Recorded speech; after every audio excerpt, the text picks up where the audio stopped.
What is going on, everybody? Welcome back to my YouTube channel, RichardOnData. If this is your first time here, my name is Richard, and this is the channel where I help you break into data science and grow your skills in the field.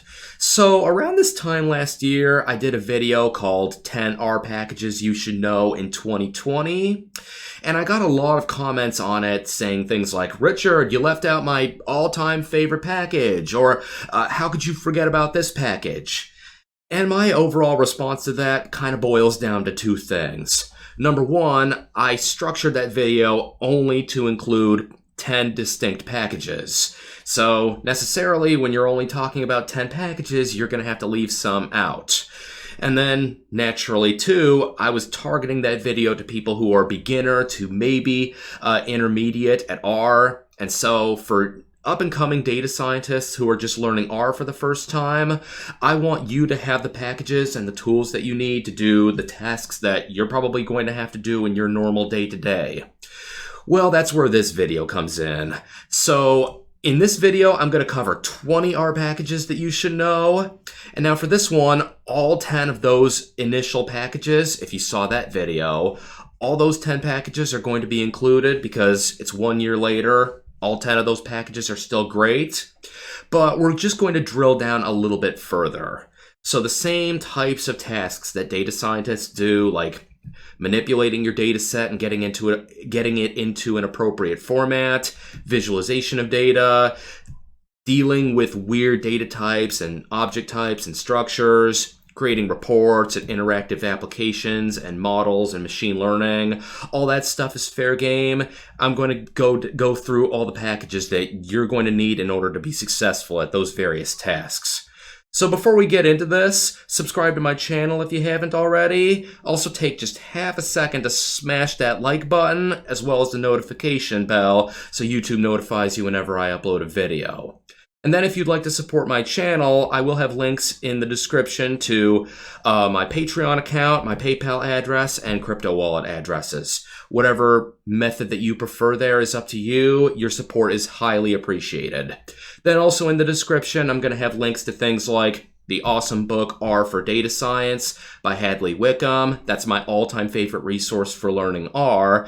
And then where appropriate for these various packages, tutorials that I've done on them. And now without further ado, let's get started. Alright, so the first package on this list, like many of them, is going to be part of the tidyverse framework of packages, and that's dplyr. So honestly, if you could literally only learn one single R package, dplyr is probably where you want to start. This is your go-to for all of your basic data manipulation needs. So things like using the mutate function for creating new variables based on existing variables. You can use the select function for extracting columns, filter for extracting rows. You can use the arrange function for ordering the different rows. Then you've got summarize for creating summaries that could be either grouped by certain variables or ungrouped. And that's just scratching the surface. You can use these join functions for combining and joining your tables. Honestly, there's a lot of even more obscure functions in dplyr, but for your go-to functions for your data manipulation needs, they're generally going to be in dplyr. So I recommend getting familiar with this cheat sheet, like several others. The links will be in the description to these as well. Package number 2 on this list is another go-to for data manipulation purposes, and it's called data.table. Now, the main premise behind this is it introduces a new structure called data tables, and it has a whole different syntax from the tidyverse of working with these types of data structures. So I have to be honest, I'm not as big of a fan of the syntax for data table. It's, I think, designed to be a little bit more syntactically similar to SQL. Now, I don't like it as much as your basic tidyverse syntax, but some people do, and I guess it's more of a personal preference thing. But where data table really shines is with big data. So I've had it happen before. I'm working with data sets that have, say, hundreds of thousands of rows, and I try to do a read CSV from that, and it just doesn't work. It crashes. It just causes problems. But then you use the fread function out of data table, and then it just works. So data table is going to be most convenient as opposed to dplyr when you're working with really big data sets. Third package on this list is another one from the tidyverse, and that's tidyr. Now, where this package is distinct from dplyr is the key focus here is getting your data into tidy format. And what a tidy data set means is a data set that has three conditions met. Number one, every column is a variable. Number two, every row is an observation. And number three, every cell has a singular value. Now, your key functions here are going to be pivot longer and pivot wider. Pivot longer is going to help you go from many columns to many rows, vice versa for pivot wider. You also have some helper functions for separating or uniting columns and things for dealing with implicit or explicit missing data, but it all comes down to this concept of tidy data, because once you have tidy data, that's a really helpful format for doing pretty much anything. So that covers the data manipulation packages. Hopefully, with using those different packages, you can get your data into a good format so that you can go on and do more exciting things, such as visualization. Now, the fourth package on this list probably needs no introduction. It's probably the most famous package in the whole R ecosystem, and that's ggplot2. So the GG here stands for Grammar of Graphics. And what that is it's essentially a framework for sort of simplifying any graph out there down to a few basic components. Number one, you have data. Number two, you have a coordinate mapping system. And number three, you have objects. So for instance here, this is a scatter plot where displacement is on the x-axis, highway miles per hour is on the y-axis, that's your coordinate mapping system, and then your objects are all these various points. Those are the objects that appear on a graph when you're working with a scatter plot. If we go over and look at another example, I created a super boring and straightforward and easy box plot here from the iris data set where, again, my x variable is species, y variable is sepal length, and I have this optional color scheme here, which I don't necessarily need, but it makes the graph look a little bit fancier. And my objects here are these box plots. Again, you can essentially boil any graph down to those basic components, and that principle is really powerful and it grants you a lot of flexibility. One of the most difficult things for newcomers with R and data visualization, though, is actually making these things look nice. Because sure, while this graph up here, maybe it does tell a story, it's not necessarily the most aesthetically pleasing. And that's where the fifth package on this list, ggThemeAssist, is going to come in. So once you've installed and loaded ggThemeAssist, it works as an add-in to RStudio. So how this is going to work is, let's highlight our code here. Then I'm going to go to, under add-ins up here, ggplot theme assistant. So this is going to help us customize the theme that is the overall appearance of this plot. Now, you have a lot of options here. For example, this panel background, that's what gives us this like gray background with the white lines going up and down here. It kind of looks like a prison cell. I'm not necessarily a big fan of that. Maybe I want to get rid of that. Maybe I don't want to get rid of it, in fact. Maybe I want to just make it a little bit lighter. I can do that with like a gray 97, but I'll just get rid of those lines in the background. That's an option. If we go over here to title and label, I could do things like giving this a basic title, like iris box plot. I'm happy with the x-axis and the y-axis labels because those are just based on the names of those variables. Then for the plot title, I'm going to do things like give it a bold face, make it a little bit bigger, and then I'm going to horizontally adjust it so iris box plot is in the center here. So I'm going to do that, and then afterwards, I'm going to click done here, and look at that. Not only do I have a much better looking plot here, but See, the plot looks a lot better, but it wrote all of the code for me. So for those of you who are lazy, or you're like me, and to this day you've been doing this for years, but you still forget all this syntax, this is really gonna save you a ton of time. But then if you thought that package was making your life easy, what if I told you, rather than just using a UI like that to customize the look and the feel and the theme of your plot object, you can use a UI to create the entire plot object? Well, that's where our 6th package on this list, esquisse, is going to come in. So just like ggThemeAssist, it works as an add-in to RStudio. So once you have the package installed and loaded and you've restarted RStudio, come up here to ggplot2 builder. And now the first thing up here is you have to select a data frame from the environment. I'm going to select the MPG dataset. Now you can actually select or select out variables. I'm just going to keep all of them. And there is a legend that you're going to be shown here where where discrete variables are in orange, continuous variables are in blue. But come down here to validate the imported data. Now I'm going to move this window up here so that you can see everything that's going on. Okay.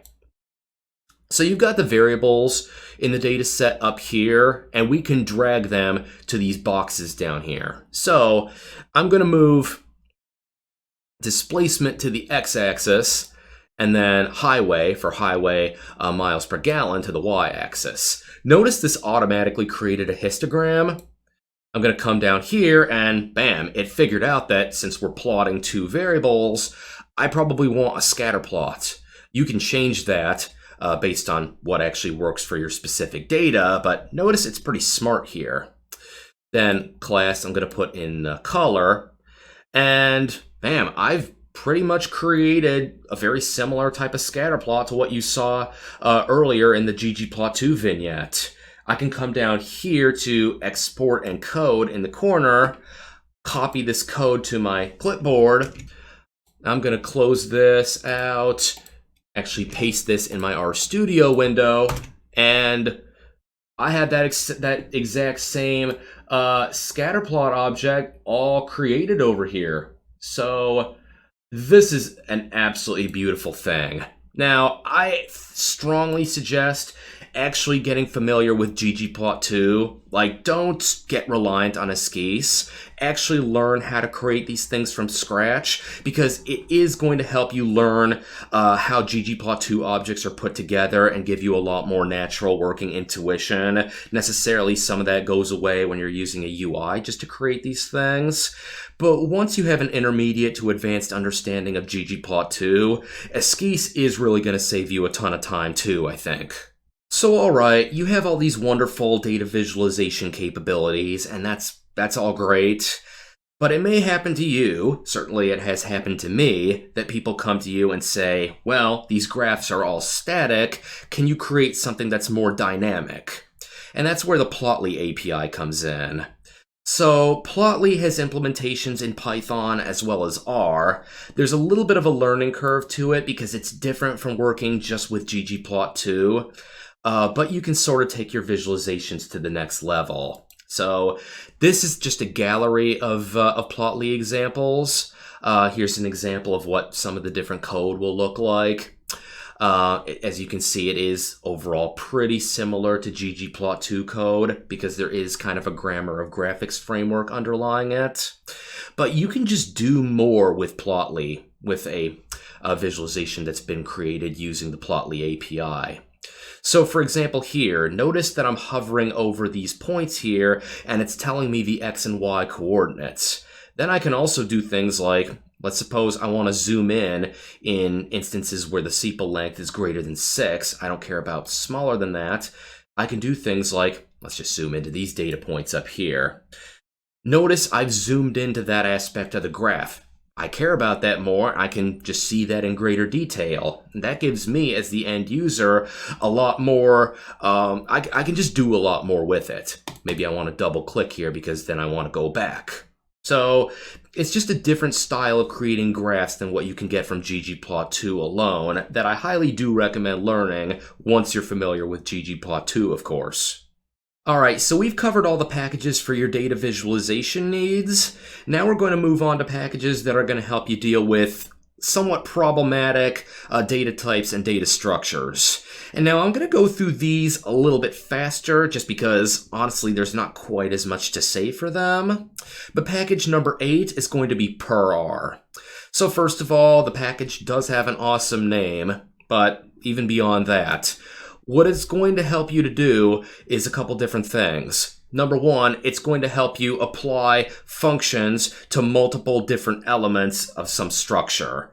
So think of it as an alternative to creating a for loop where you're doing the same thing many times, or even as an alternative to the built-in apply family of functions. So we have this map family of functions, which these functions can be used to help us return a list or a character vector or a double vector, so on and so forth. But the primary function of purrr is helping us work with lists. So we can do things like filter them and reshape them, summarize, join them. Lists are a very flexible data structure in R, but I understand for beginners, they can be a little bit counterintuitive and certainly have a learning curve to them. And purrr is really going to help you with that. Moving on to package number 9, that's stringr. This one is pretty self-explanatory. It's going to help you deal with strings. So again, let's go over to the cheat sheet here. This does a really good job of laying out all the capabilities of this package. Things like detecting matches, subsetting strings, managing the lengths of strings, mutating them, joining them, everything that you can pretty much regular expressions, pretty much everything that you can imagine. I have a tutorial all about stringr that I'll have in the description. Then package number 10 is lubridate, because honestly, date times, they can be even more problematic and painful even than strings. Those of you who disagree with that statement I just made have obviously never dealt with daylight savings time date times in R. It can get just incredibly painful. So things like getting and setting the components, extracting the various components of date times, and then just doing math with your date times with these various objects. You've got periods, durations, and intervals. So all these different classes and data types that are going to help you just work with date times, and specifically the differences between various date times. Next, we have another package that has an awesome name, and that's forcats. Do you get the feeling that Hadley Wickham or anybody else who was involved in the creation of the tidyverse that they really like cats? That's okay with me. I like cats too. But anyway, so forcats is going to help us deal with factors.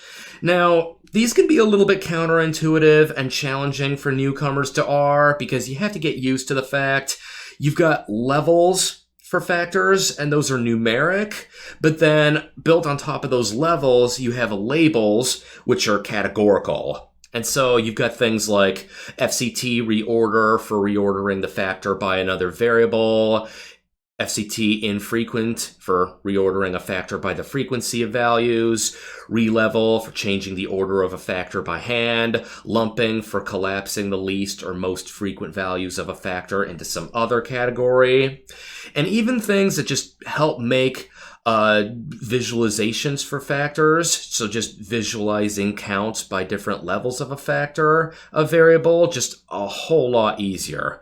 Once again, this is another package that I have a whole tutorial on. I'll have linked in the description. That covers all of our packages for dealing with cumbersome and problematic data types and data structures. Now we're going to move on to packages that are going to help you create nice, aesthetically pleasing reports. Now, package number 12 for this list is one of my favorites of all time, and that's rmarkdown. So for those of you who are familiar with Jupyter notebooks, for instance, rmarkdown is a very similar concept, except I personally like it significantly more than Jupyter even. So what rmarkdown is going to help you do is create a script where you've got a header, you have your markdown syntax for creating your commentary, you have your code there. In fact, you can embed your code in line. or do things like just use the markdown syntax for creating tables and headers and things like that. But you also have your output inside of the same file. So you can knit this into whatever type of format you want, whether that's HTML, PDF, Word document, whatever you need for your particular audience. It's super easy to use, and it's just wonderful for just keeping everything that you need in one really clean, well-organized location. Package number 13 on this list is kableExtra. Now, to sort of set this one up, you have to understand that tables created using base R are not necessarily the most aesthetically pleasing. Now, embedded into the R Markdown package is this package called tidyr, and the key function out of that is this cable function. Now, cable helps you clean these tables up a little bit and make them look a little bit nicer. But kableExtra just takes that to the next level. So this is another one of these packages that I have a whole tutorial over, so I'm not going to go into this in too great of detail for this video, but just through scrolling through the vignette for kableExtra, you just get the feel for how flexible you can be with R tables and just making them just fit the look and feel that you require. That's going to be a requirement if you want nice looking reports and tables. That covers it for all of our report and table requirements. Now, package number 14 is an incredibly special one because this one consistently challenges the bounds of what I even know are possible using R, and that's Shiny. Shiny helps you build interactive web applications. It breaks this down such that you have a server and you have a UI. That's two distinct components. With a server, you have essentially the back-end functionality. Now with the UI, you have various inputs and then also the outputs from the things that are going on in the server in a way that the end user can play with things, see things change, and absorb results. So if we go up here to the Shiny gallery, once again, if you go through this, you will see all kinds of things that you never even knew were possible using R at all. But hey, if you master Shiny, you are a very, very powerful programmer. That's all I'm going to say. Package number 15 here is going to help you take your more bare bones, basic Shiny apps to the next level, and that's shinyDashboard. So shinyDashboard is going to shine when you have a Shiny app that you can sort of boil down to three distinct parts: a header, a sidebar, and a body. And even from this most basic dashboard that you see here, this is a little bit nicer looking than your basic Shiny app because you have a lot of nicer looking, more professional colors going on here.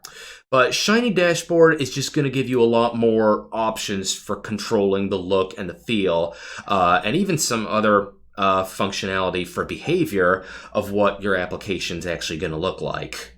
We're saving some of the most fun topics for last. Package number 16 is going to help you with all of your machine learning needs, and that's caret. So I just got done doing a 4-part tutorial series on caret because there is so much functionality out of this package. Basically everything that you could need to do in a machine learning pipeline, whether that's things like actually creating the data partition so that you have a training set and a testing set, pre-processing your data, creating some kind of training control, actually doing the training, summarizing your results. All of that is embedded here inside of caret. It's one package that has all this different stuff all within one single package that, yeah, it has a learning curve, but once you learn it, it's extremely powerful. Now with this list, specifically with number 17, I'm going to cheat a little bit here because for the most part, I've tried to isolate this to singular packages, whereas this package here, tidymodels, it's not really one package so much as it's a bundle of incredibly small packages. So with caret, you have one single package that has probably literally hundreds of different functionalities. Whereas with tidymodels, you've got all these really small packages which each serve distinct purposes. So things like rsample, that's different resampling approaches, that's a package. Recipes, that's your transformations for pre-processing, that's a package. Parsnip is a package for model creation. Yardstick for measuring your model performance. So it's two very different approaches for machine learning. Now, where I think that this is going is, 4 years from now, I think tidymodels is going to have a lot of development. At this time that I'm recording this video anyway, a lot of these packages aren't completely mature and there's things changing with them all the time. Caret is more mature, but I do think over the long run, things are going to go the way of tidymodels. I will say too, with tidymodels, syntactically, I think it's a little bit more user-friendly and has less of a learning curve than Caret does, so keep that in mind as well. Package number 18 is going to be for all of your deep learning needs, and that's an implementation of the keras API. So in full disclosure, I am not a deep learning expert by any stretch of the imagination. However, what I'll say is, as easy as it is going to be, the keras package in R is going to make that for you. So there's an example here on the vignette for keras where it kind of breaks down an example for you, but you can do things like just defining your model and then using the same sort of tidy framework, adding layers to it. You've got functionality built in for summarizing, compiling the model, specifying things like your loss function, your optimizer, your metrics of interest, fitting the model, the plotting functionality is built in there, evaluation, all that wonderful stuff. So keras is the foundation for this book, Deep Learning with R. It's actually co-authored between a scientist over at Google and the founder of RStudio. So that's pretty interesting if you want to expand on your deep learning knowledge, but as far as the implementation is concerned, keras has everything you're going to need. So for package 19, here's the thing. I get tons of comments on my videos asking me all about time series modeling and the best packages for time series. And I gotta be honest, I do a lot of survival analysis in my day-to-day, but I haven't actually personally done any time series modeling in close to 4 years now. I love time series models. Actually, it's one of my favorite types of modeling exercises. I just haven't done any of it myself in years. And this particular package kind of snuck up on me because when I was doing time series modeling myself last, it was with the forecast package. And now that package was superseded in favor of this fable package. So this is an awesome package. It allows you to do all of your time series modeling inside of the tidy framework that so many of these other packages allow you to work in. But it gives all this wonderful functionality for things like ARIMA, that is autoregressive integrated moving average models, exponential smoothing. My personal favorite is linear models with time series errors. You have all those options, and then obviously creating these wonderful graphs with your forecasts as well. Now, last but certainly not least is the reticulate package. Now, for this one, it's pretty self-explanatory, and there's not honestly a whole lot to say about this one either, but it's all about using Python from within R.